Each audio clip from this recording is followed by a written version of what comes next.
라이썸이 비바체로 드디어 컴백했습니다. 오늘은 그 중에서도 프로듀스 48 때부터 귀여운 외모와 훌륭한 보컬 실력, 거기에 따뜻한 리더십으로 많은 인기를 끌었던 그녀. 많은 고난이 있었지만 지금은 라이썸에서 초원과 함께 메인 보컬을 맡고 있는 그녀. 바로 나영에 대해서 알아보려고 하는데요. 나영에 대한 의외의 사실들과 그녀가 라이썸으로 데뷔하기까지 겪은 고난들 함께 알아볼까요? 그 전에 좋아요와 구독 잊지 않으셨죠?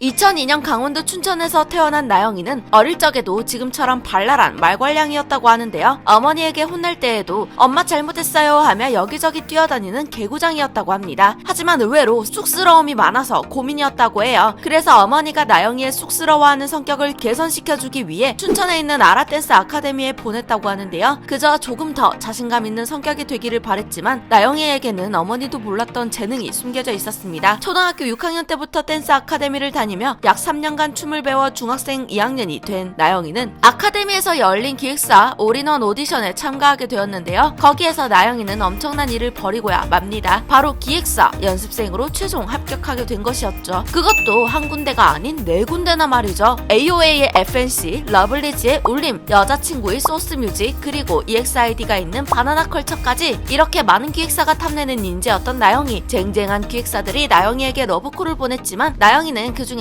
신사동 호랭이가 대표 프로듀서로 있는 바나나컬처의 연습생으로 들어가게 됩니다. 다른 소속사에 비해 바나나컬처가 EXID의 계약이 얼마 남지 않아서 그 당시에는 데뷔를 위한 현명한 선택일 수도 있었지만 결과적으로는 매우 아쉬운 선택이고 나영이가 힘든 길을 가게 되는 선택이었죠.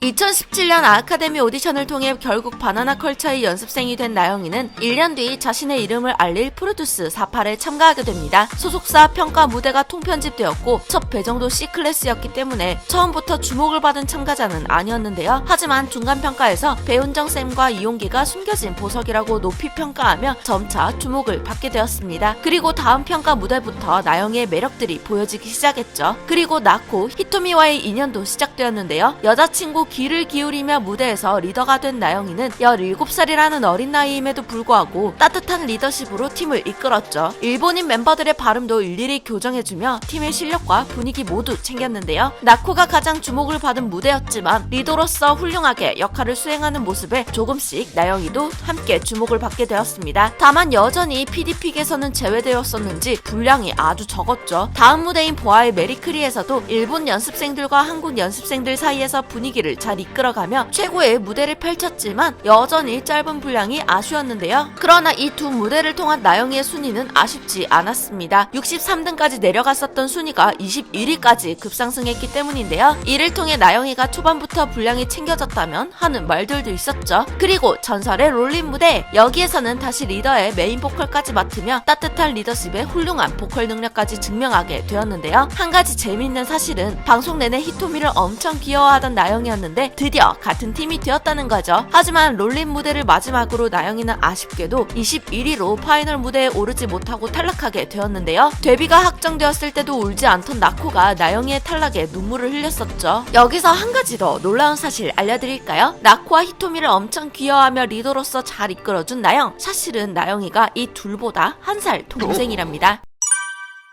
프로듀스 48이 끝나고 소속사로 돌아간 나영. 바나나컬처는 나영이가 얻은 인기를 이어가기 위해 바로 데뷔 프로젝트를 시작하게 되었는데요. 나영이가 포함된 8명의 퍼포먼스 영상부터 데뷔조 6명의 브이라이브까지 진행했었기에 팬들은 조만간 데뷔할 나영이의 모습을 기대하고 있었습니다. 그러나 나영이와 팬들의 꿈은 이루어지지 않았죠. 그 이유는 바로 바나나컬처의 재정 문제 때문이었는데요. EXID가 역주행하며 성공을 거둔 바나나컬처 소속사였지만 운영적인 면에서는 많은 문제가 있었습니다. EXID 멤버들이 방송에서 지적할 만큼 소속 가수와의 갈등도 있었죠. 그렇기에 계약이 만료된 EXID 멤버들은 모두 소속사를 나가게 되었고 바나나컬처는 유명 소속 가수 없이 버텨야 했는데 대표 프로듀서인 신사동 호랭이의 표절 논란에 17억 빚으로 인한 회생 신청까지 있었기 때문에 회사가 휘청거리며 나영이의 데뷔 프로젝트는 무산되고야 말았습니다. 그렇게 19년 이후 나영이의 소식이 전해지지 않으며 팬들의 걱정은 커져만 갔죠. 그리고 2020년 5월 9월 나영이 본인 인스타그램으로 근황이 전해지며 팬들은 데뷔 프로젝트가 완전 무산되어 버렸다는 것을 알게 되었습니다. 간간히 인스타를 올려주었기 때문에 나영이의 소식을 전해들을 수 있었지만 2020년 7월 인스타 활동을 갑작스레 중지해버린 나영이. 하지만 걱정할 일은 아니었죠. 바로 어떠한 소속사에 들어가게 되었다는 뜻이니까요. 그렇기에 나영이의 팬들은 희망을 가지며 기약 없는 기다림을 시작하게 되었습니다.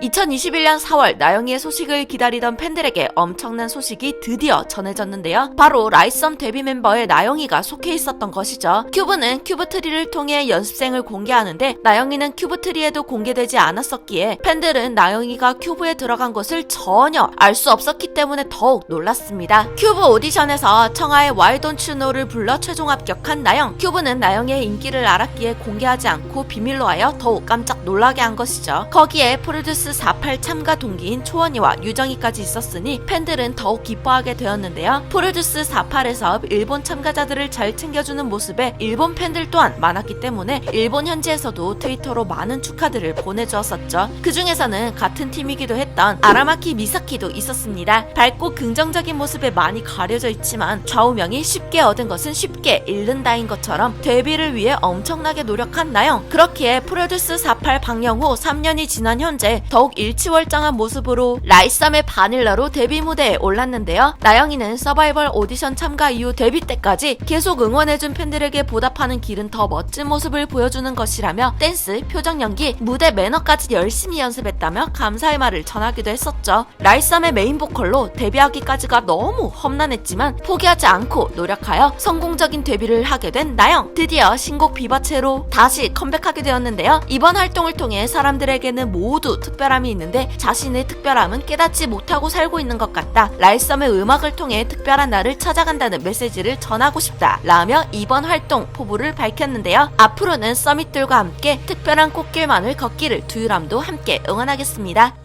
데뷔 때와는 다른 분위기의 곡이라 걱정도 많이 됐던 것 같지만 그만큼 좋은 모습을 보여드리기 위해서 열심히 연습했기 때문에 팬분들이 많이 좋아해 주실 거라고 믿고 있습니다. 열심히 했으니까요. 많이 사랑해 주셨으면 좋겠습니다. 오늘은 비바체로 컴백한 라이썸의 비타민 토끼 나영이에 대해 알아보았는데요. 재미있게 보셨나요? 그렇다면 좋아요와 구독 눌러주시고요. 나영이에 대한 재미있는 정보가 더 있다면 댓글로 남겨주세요. 나영이의 장점은 공감 능력, 단점은 영혼이 없다. 틀린 말도 일단 공감하고 본다는 공감본 나영이에게 영혼 있는 개인기를 부탁해보겠다. 또한 다른 아이돌의 이야기가 궁금하시다면 댓글로 추천해주세요. 내일은 어떤 아이돌의 이야기로 돌아오게 될까요? 지금까지 여러분들의 K-POP 친구 두유람이었습니다. 끼가 가장 많은 부분은?